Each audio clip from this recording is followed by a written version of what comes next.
Merong mag-asawa, yung lalaki habang nasa trabaho, mayroong isang lalaki na sumasalisi doon sa asawa niya. Nakikita ngayon ng bata na anak nila, yung ginagawa ng sumasalising lalaki doon sa nanay niya. Nung makita niya dumating yung lalaki na yun, mabilis nagtago yung bata doon sa loob ng cabinet. Kaya maya dumating yung tatay niya ngayon. Kaya yung lalaki, mabilis din pumasok sa loob ng cabinet. Ang dilim dito sa loob ng cabinet, no? Sabi ng bata ngayon. Oo nga, alam mo kanya may bola ako ng basketball. Bilhin mo na lang, sabi ng bata dun sa lalaki. Eh, magkano mo naman binibenta? 1.5 lang, sabi ng bata. Ang mahal naman nun.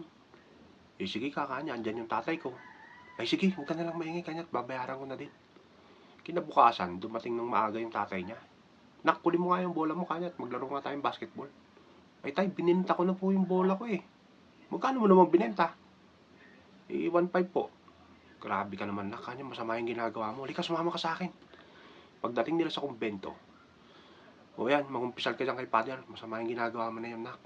Nakita siya ng pare ngayon. O, pumasok ka na dito, iho. Pagpasok ng bata dun sa loob, ang dilim dito, Father, no? Ay, tumigil kang bata ka. Bibentahan mo na naman ako. Sabi ng pare.